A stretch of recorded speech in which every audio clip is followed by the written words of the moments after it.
All right, today we're going to pull back the curtain on programming. We're going to deconstruct the core logic behind it all, using Python as our guide. We'll start with just a single command and build all the way up to a program that can, well, pretty much think for itself. Let's get into it.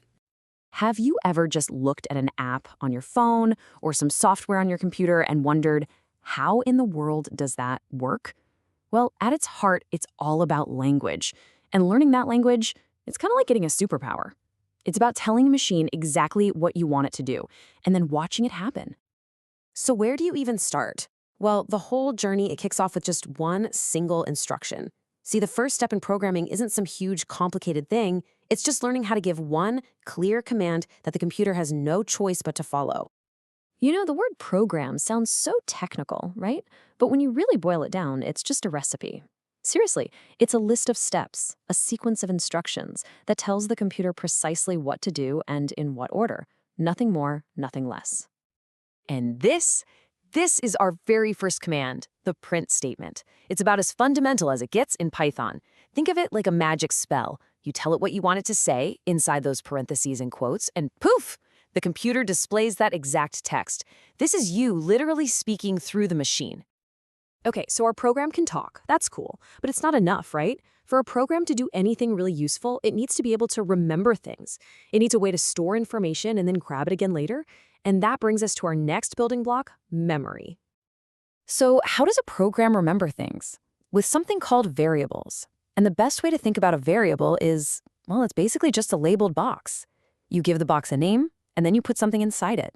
The name on the label is the variable's name, and whatever's inside is its value. And check this out. This comparison shows you exactly what's going on. On the left, see the quotes around X?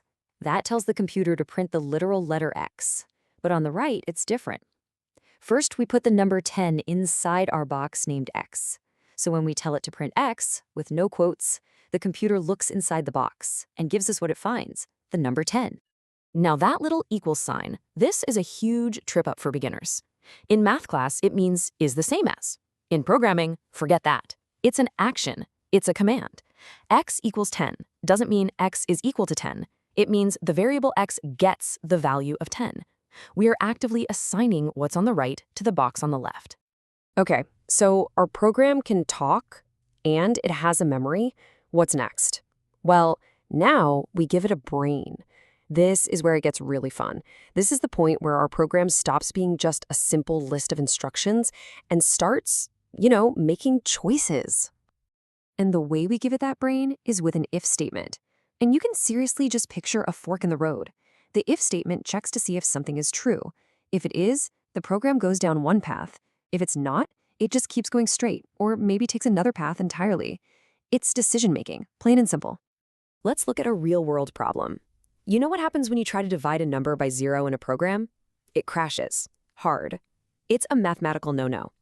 So we use an if statement to act as a guard. Actually, the Japanese characters you see on the screen here literally mean guardrail, which is the perfect way to think about it. The code checks, hey, is the divisor not equal to 0? Only if that's true will it even try to do the division. Crash avoided. Now we can make it even smarter. By adding else, we're defining that other path at the fork in the road. If the divisor isn't 0, we do the math. But for every other case, that's the else part, we go down the other path and print a helpful message. Now the program is robust. It can handle both possibilities without breaking a sweat. So we have instructions, memory, and logic. That's a lot. But the real superpower of computers, the thing that makes them just incredible, is repetition. They can do the same task over and over and over again, thousands of times a second, and never get tired. This is what gives our programs stamina. Yep, that's exactly it. A loop is like setting a task on autopilot. You show the computer what to do one time, you tell it the rules for when to stop, and then you just let it run. It's the ultimate way to delegate the boring, repetitive work.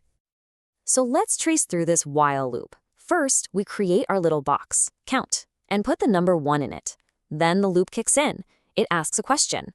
Is the value in count less than or equal to 5? Well, right now it's 1, so yep, that's true. So it runs the code inside. It prints the number 1, and then it adds 1 to count, so now it's 2. Then it goes right back to the top to ask the question again. So it's just this simple cycle, over and over. Check the condition. Is it true? Okay, run the code. Then repeat. Go right back to the top and check again. It'll do this for 2, 3, 4, and 5. Then, after it prints 5, count becomes 6. It goes back to the top, checks the condition, is 6 less than or equal to 5, and nope, that's false. The loop finally stops. And just like that, that's it. Those are the fundamental building blocks: instructions, variables, decisions, and loops. Think of it like a programming toolkit. With just these 4 things, you can build almost anything. And from here, you just start snapping those blocks together into bigger, more powerful structures. Functions? Those are just like saving your favorite recipes so you can use them again and again. Objects? They're like creating your own custom-made Lego bricks. And lists and dictionaries? Those are just smarter ways to organize all the information your program is remembering. This is just the beginning. Which, of course, brings us to the big question. You now get the logic. You understand the basic grammar of how to talk to a computer. The mystery is gone. So, now that you can speak the language, what would you build?